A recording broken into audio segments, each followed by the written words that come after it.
우리가 읽은 오늘 본문은 우리에게 매우 익숙한 본문이죠. 저에게도 많이 익숙한데요.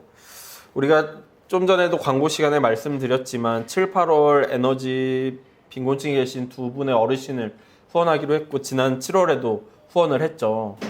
마침 그 어르신 중에 한 분에게서 연락이 와서 제가 지난주인가 지지난주에도 광고한 것 같은데 너무 감사한 마음에 쌀을 교회에 드리고 싶다고 하셔서 사실 우리 교회는 쌀을 먹지 않으니까 교회에서 식사를 막 하지 않으니까 그렇게 막 반드시 필요하지가 않은데 이 어르신의 마음이 하나님께 드리고 싶은 마음인 것 같아서 마치 오늘 본문에 나오는 과부의 두렙돈 같은 마음이 들어서 그러면 우리 교회나 아니면 내가 받는 것이 아니라 하나님께 드리는 예물이라고 생각하면서 받아야 되겠다라고 생각하고 찾아뵙고 쌀을 받아왔죠. 정말 귀하게 여겼고 그 쌀로 떡을 만들어서 주위 분들과 나누면서 그분의 마음을 하나님께 그리고 그분의 섬김을 이웃에게 전달하는 시간을 가졌습니다.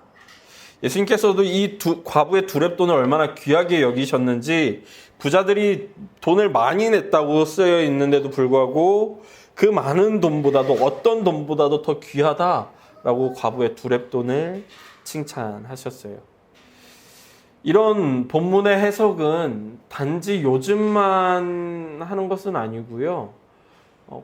교부들 중에서도 과부의 이 두렙돈이 매우 귀하다고 설교한 교부가 있었고 최근에 있었던 신학자들 중에서도 이 과부의 두렙돈을 매우 칭찬하면서 과부가 현실 세계 유한한 이 땅에서의 삶을 소망하지 않고 영원하고 찬란한 하나님의 나라를 소망하면서 자신의 전 생활비를 하나님께 드린 것이다라고 칭찬하는 많은 설교들이 있었죠. 실제로 저도 대학 다닐 때 부흥회를 학교에서 대학 다닐 때 했거든요. 2박 3일씩. 거기서도 온 강사님 중에 한 분이 이 본문 가지고 막 칭찬을 하시면서 신학생들이 생활비 한 번쯤은 헌금을 해야 되지 않는 거냐고 막 도전하시기도 했었고요. 그리고 그때 제가 다녔던 교회가 재정적으로 좀 어려웠어요. 제가 기억하기로는 당시 목사님이 건축을 하다가 사기를 당하셔가지고 공사업자가 도망가는 일이 벌어졌었죠. 그래서 제가 평일에 이제 자주 시간이 있으면 교회 가서 담임 목사님이랑 놀곤 했거든요. 근데 한 빚쟁이가 와가지고는 이 무슨 목사 어딨냐고 막 고래고래 소리 지르는 걸 보고서는 그 부흥회 때 들었던 설교랑 이 장면이 겹치면서 내가 헌금을 해야 되겠다. 적은 돈이지만 건축 헌금을 해야 되겠다 해서 한 달의 생활비를 다 헌금했던 적도 있었고요. 다행히도 그 식비랑 차비를 다 헌금했는데 제가 그렇게 했다는 소식을 들은 동아리 선배 동기들이 당시에는 지하철이 이제 10,000원권 이렇게 팔았었잖아요. 그런 걸 사줘가지고 학교를 다니고 밥도 사줘가지고 내 돈 내고 밥 먹은 적이 없이 한 달을 다녔던 적도 있었던 것 같습니다. 하나님께서 은혜를 베푸셨다라고 생각한 거죠. 오늘 본문을 그저 그 과부의 정성, 과부가 이렇게 자신의 생활비를 다 헌금했듯이 우리가 할 수 있는 한 최선을 다해 하나님께 헌금하자 라고 심플하게 설교하고 말씀 나누고 도전하고 우리 헌금하자 하고 끝내면 좋겠다라는 생각을 잠깐 했어요. 그런데 그렇게만 하기엔 본문이 이야기하고자 하는 진짜 의미가 과연 맞나? 라는 의문이 제 안에 들었던 거죠. 물론 과부의 두렙돈은 매우 소중한 헌금이었어요. 매우 귀중한 헌금이었고 때로는 우리의 삶에서 그렇게 열정적으로 하나님의 나라를 위해 헌금해야 하는 때가 있기도 하죠. 그럼에도 불구하고 오늘의 본문이 과연 그런가 고민하게 되는 거예요. 제가 그런 의문이 들었던 첫 번째 건은 과부는 왜 두렙돈이 그녀의 생활비의 전부였을까 하는 거였죠. 이 렙돈이라는 것은 로마 사회에서 가장 가치가 낮은 동전이었어요. 가장 가치가 낮은 거였어요. 그런데 이 요즘의 삶에서 그렇다면 두 렙돈이 어느 정도의 가치냐를 명확하게 알긴 어려워요. 학자들마다 이 두 렙돈의 가치를 이야기하는 게 조금씩 다르거든요. 그러나 분명 가장 가치 없는 동전이었어요. 그러니까 우리 사회에서 가장 가치 없는 동전은 10원이잖아요. 옛날에 5원짜리도 있었던 것 같아요. 1원. 1원짜리. 몰라요. 저는 그 시대절은 아니에요. 50원짜리도 있었지만 요즘 10원짜리 동전이 가장 가치가 낮은 동전이죠. 실제로 길을 가다가 10원짜리 동전이 떨어져 있으면 제 친구들은 줍지도 않았어요. 허리 굽히는 게 더 고되다고. 그 정도로 가치가 낮았던 이 동전을 그녀는 자신의 생활비의 전부였던 거죠. 저는 이게 마음에 걸렸던 거예요. 예수님은, 그리고 당시 사회는 과부가 왜 두 렙돈만으로 생활을 해야 되는 상황에 만들었을까? 그 상황을 고민해 봐야 되겠다라는 것이 제가 가지게 된 문제의식이었죠. 우리는 오늘 성경 본문에는 명확하게 보이지 않지만 본문에서 은연중에 보여주고 있는 이야기를 통해 본문의 배경에 흐르고 있는 당시 사회의 어두운 면을 살펴보고자 합니다. 오늘 본문에서 가장 주요하게 등장하는 등장인물 중에 한 명은 서기관이죠. 서기관은 당시에 매우 존경받는 사람들이었어요. 그 사람들은 주로 흰색 세마포 옷을 입었대요. 제가 오늘 사실 어제 저녁에 저희 아내한테 내일 설교는 가운을 입고 해야 되겠다. 마치 서기관들이 이렇게 흰색 세마포 옷만 입듯이 목사의 그 직업복이잖아요. 작업복. 가운을 입고 설교를 해야 되겠다라고 생각했는데 날이 너무 더워가지고 도저히 가지고 올 수가 없었어요. 이 서기관들은 주로 흰색 세마포 옷을 입었는데 옷에는 술이라고 한 게 굉장히 긴 술이 달려 있었다고 해요. 근데 이게 하얀색이라는 게 의미가 있었겠죠. 정결이라는 의미를 가지고 있었을 거라고 해요. 이런 복장 혹은 그가 가지고 있는 어떤 말투, 뉘앙스, 행동들은 주로 종교 지도자들은 종교의 의미를 담고자 하는 경향들이 많이 있었어요.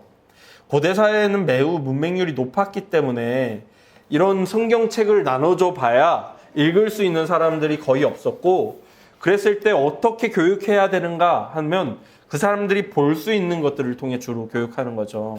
왜 유럽 여행 가보시면, 유럽의 성당들 가보시면 성화들이 매우 많이 달려 있잖아요.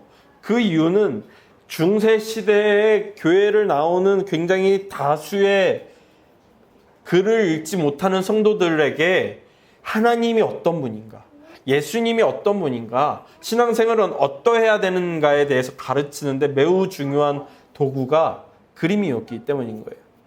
고대 사회의 이 서기관들은 자신이 가지고 있는 옷을 통해 정결함, 우리가 정결해야 함을 가르치려고 했다고 볼 수 있는 거죠. 또한 당시 사람들은 서기관들의 말에는 권세가 있다고 생각했다고 해요. 서기관들은 주로 하나님의 말씀, 그 중에서도 토라를 연구하고 가르치는 사람이었기 때문에 그들의 말에는 하나님의 말씀이 담겨 있기 때문에 매우 권세가 있다라고 여기는 것이죠. 심지어 서기관들이 시장에 나타나면요, 사람들이 다 일어섰대요. 왜 그런 거 있잖아요. 저희 아들이 이제 광림교회 예배 좋아하는데, 광림교회 예배 시작하면 오르간이 딱 시작하고 목사님들 이렇게 걸어 들어오시면 성도님들이 마치 그 목사님이 들어와서가 아니라 하나님의 말씀, 하나님의 임재가 들어오는 것처럼 다들 서서 맞이하는 그런 느낌처럼, 시장에 서기관들이 딱 나타나면 그들을 향한 존중과 존경의 마음으로 다들 일어서서 그들을 맞이했대.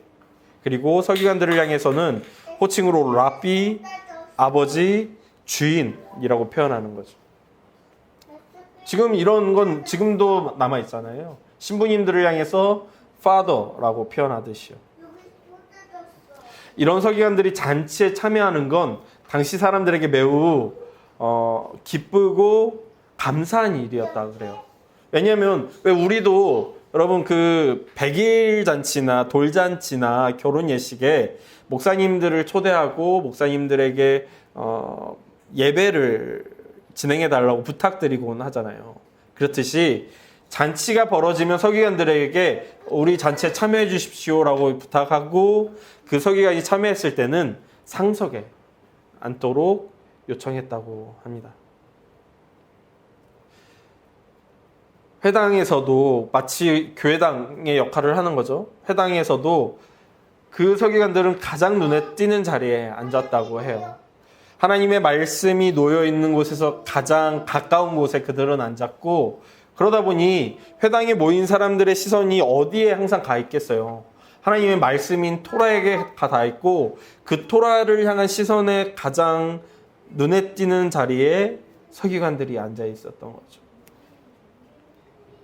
칭호, 의복, 자리 등에서 매우 특별한 대접을 받았던 서기관들이었어요. 물론 그들이 존중받고 존경받았던 건 그들이 하나님의 말씀을 연구하고 가르치는 위치에 있었기 때문이죠. 또한 이들이 존경받는 이유는 또 하나 있었는데요. 그들의 삶이 매우 검소했기 때문이었어요. 당시의 사회에서 서기관들은 이중직을 가질 수가 없었어요. 그들은 오직 서기관으로서의 역할만 감당해야 했는데 성경을 연구한다고 해서 연구비가 지불되는 일은 없었고요. 대체로 성전에서 나오는 후원금을 가지고 서기관들은 먹고 살아야만 했습니다. 그래서 매우 가난한 사람들도 많았다고 해요. 칭호, 의복, 자리, 그리고 하나님의 말씀을 향한 연구, 그리고 영리를 추구하지 않는 그들의 모습은 일반 백성들에게 매우 특별해 보였을 것입니다. 그러다 보니 일부 유대인들은 자신의 재산 중의 일부를 서기관들이 자유롭게 쓸 수 있도록 사용할 수 있도록 허용해 줬다고 해요. 어떤 사람들은 자신의 재산을 서기관이 사용해 주는 것에 내가 참 큰 공로를 했다라고 여기기도 했다고 하고요. 여기까지만 봐서는 예수님께서 왜 서기관들을 힐난하시는지, 왜 서기관들을 향해서 그렇게 화를 내시는지 저는 잘 모르겠었던 거예요. 어떤 부분에선 서기관들이 자신의 의복을 구별하는 것이 너무 당연하잖아요. 문명사회에서 가르치기 위해서는. 또 어떤 부분에서는 지극히 당연하죠. 지금도 성도님들은 목사들이 하나님의 말씀에 매진하는 것과 자신의 영리를 추구하기보다는 하나님의 나라를 추구한다는 삶의 존중을 표하기도 하고, 그래서 잔치 자리에 오면 상석을 양보하시기도 하는 거잖아요. 그러니 당시 사람들이 서기관들을 향해서 하는 표현들이 저에게는 요즘도 그러는데, 그리고 때로는 그런 것들이 우리의 신앙의 표현이고 하나님을 향한 열망이지 않나? 라는 생각이 드는 거죠. 문제는 언제나 구조나 법조문에 있는 것이 아니라 사람에게 있기 때문인 것 같아요. 제가 최근에 읽은 책 중에 몇 달 되기도 했는데 한 번 더 읽었거든요. 레이첼 에반스의 책 성경적 여성으로 살아본 1년에는 이런 예화가 나와요. 이 여성이 그 고기를 구울 때면 고기 덩어리를 사가지고 양쪽 끝을 잘라가지고 오븐 틀에 넣어서 오븐에 넣어가지고 굽는 거예요.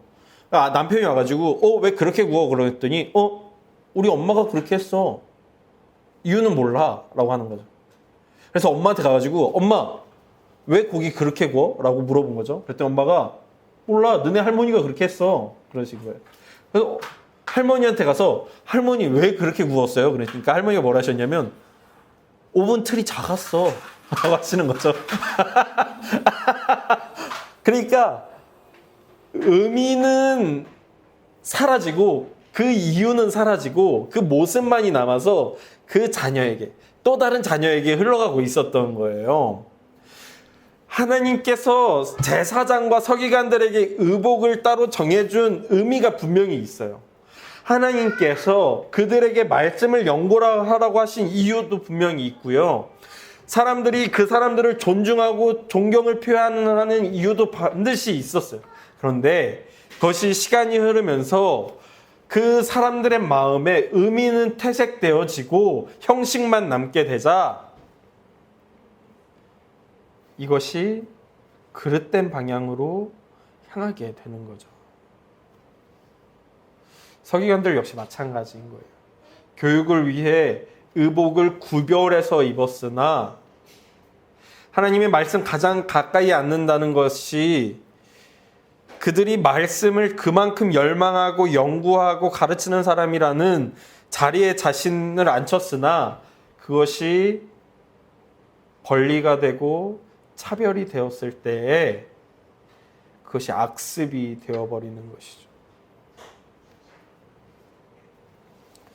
그 중에 가장 악독했던 것은, 정말 악했던 것 중에 하나는 헌금을 제사장과 서기관과 종교 지도자들이 남용하기 시작했다는 거예요. 당시 사회에 성전에 들어가면 13개의 헌금함이 있었다 그래요. 그리고 이 13개의 헌금함에는 굉장히 다양한 이름이 기록되어 있는 거죠. 마치 저한텐 그게 이렇게 다가왔어요. 건축 헌금, 선교 헌금, 11조, 생일 헌금, 결혼 헌금 등등이요. 그런 서기관들을 향해 예수님께서는 오늘 본문 38절에서 40절까지 말씀하시는 거예요. 다시 한번 읽어볼까요? 38절에서 40절입니다. 함께 읽도록 하죠. 시작. 예수께서 가르치실 때에 이르시되 긴 옷을 입고 다니는 것과 시장에서 문안받는 것과 회당의 높은 자리와 잔치의 윗자리를 원하는 서기관들을 삼가라. 그들은 과부의 가산을 삼키며 외식으로 길게 기도하는 자니 그 받는 판결이 더욱 중하리라 하시니라. 아멘. 의미가 사라지고 형식만 남고 차별만 남고 특권의식만 남은 서기관들을 향해 예수님은 그렇게 책망하십니다. 심지어 과부의 가산을 삼키며 성도들의 예물을 삼키는 종교 지도자들을 향해 너희에게 하나님의 심판이 더욱 중하리라 선포하시죠. 그 예로 등장하는 것이 41절에서 44절에 나오는 과부의 두렙돈이 되는 거예요. 그러므로 과부의 두렙돈을 단순히 그 과부가 하나님을 향해 얼마나 열망이 있었는지, 그녀가 얼마나 하나님께 자신의 모든 것을 드렸는지로만 본문을 이야기한다면 본문을 일부만 이야기하게 되는 거예요.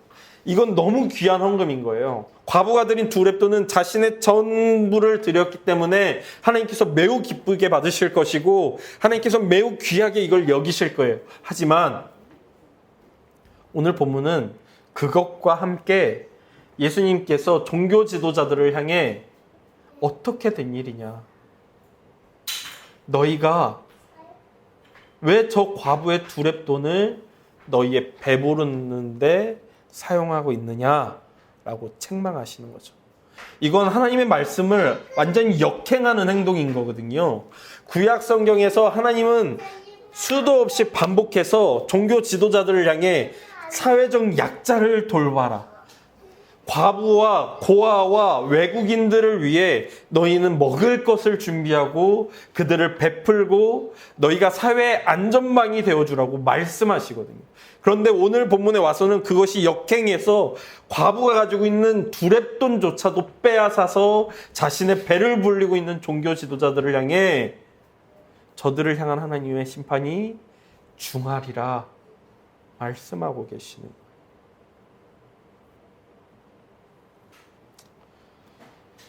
우리 사회에서도 때로 종교가 그런 역할을 할 때가 있곤 하죠. 더 많은 탐욕 가운데에 더 많은 돈을 요구하고 더 많이 헌금하라고 외치는 분들이 얼마나 많은지 몰라요.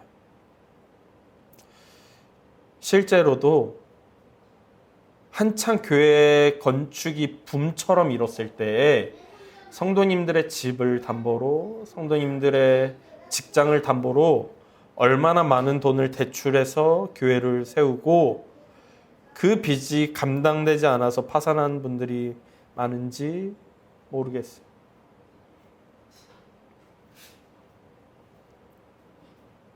그것이 일부이긴 하지만 그럼에도 없다고 말할 수 없는 현실이기에 탄식하게 됩니다. 또한 교회는 사회의 안전망이 되기보다는 사회적 약자들을 향해 손가락질하기 다급했던 때도 있었음을 고백하게 됩니다. 한창 저 어렸을 때 어떤 교육을 받았었냐면 용서받을 수 없는 죄가 있다는 교육을 받은 적이 있어요. 그 중에 하나가 자살이었죠. 자살하는 사람은 왜 용서받을 수 없는가? 라고 가르칠 때 그들은 회개할 시간이 없기 때문이라고 가르쳤어요. 근데 요즘도 아니죠. 한 10년 전부터 이것이 과연 자살인가? 라는 질문이 교회 안에서 들려왔습니다. 자살이기보단 사회적 타살이지 않겠느냐라고 이야기하는 거죠.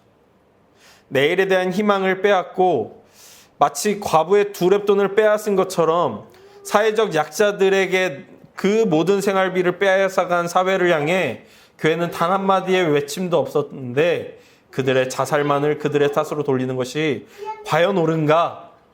라는 자성의 목소리가 들려왔습니다. 그러므로 여전히 우리는 자살인가 타살인가 고민하게 됩니다. 한 교회를 면접 보러 갔을 때 그 교회의 목사님은 스스로 개척해서 굉장히 큰 교회를 이룬 목사님이었어요. 부교역자 부목사님과 대화하던 중에 그 목사님이 그런 얘기를 하시더라고요. 우리 담임 목사님은 실패를 용납하지 않는다. 본인이 해보니까 다 되더라 라고 말씀하시며 안 해서 안 되는 거지 하면 다 된다. 실패는 안 했기 때문이다 라고 말한다는 거예요. 그런데 저는 거기에 대해서도 의문이 듭니다. 모든 실패가 오직 개인의 책임인가? 라는 거죠.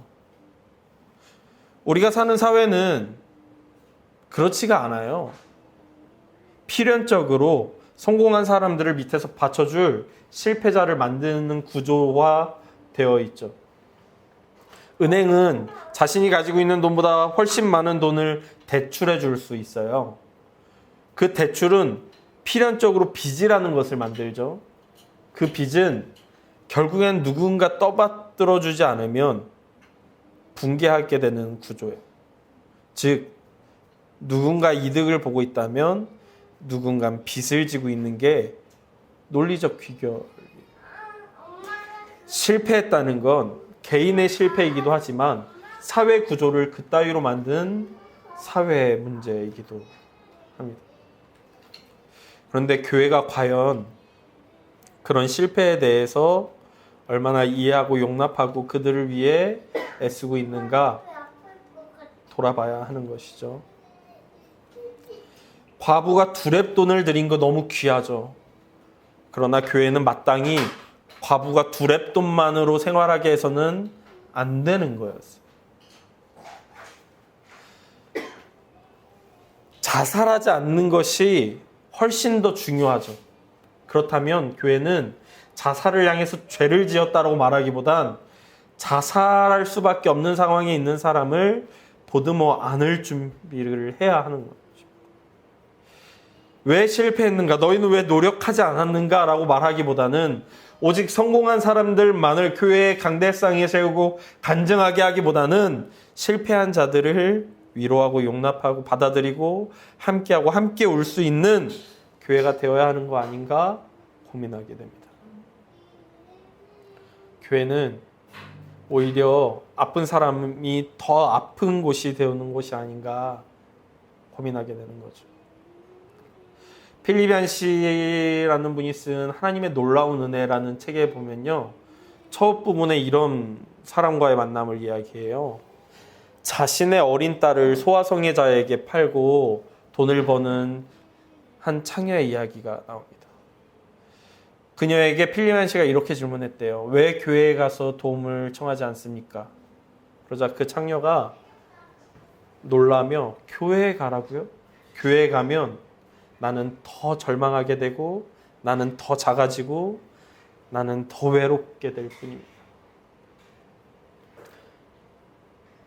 세리와 창녀의 친구라고 불렸던 예수님, 그 예수님의 제자라고 말하는 우리는 과연 사회적 약자들의 친구인지 그저 부자들의 편인지 다시금 고민하게 되는 오늘입니다.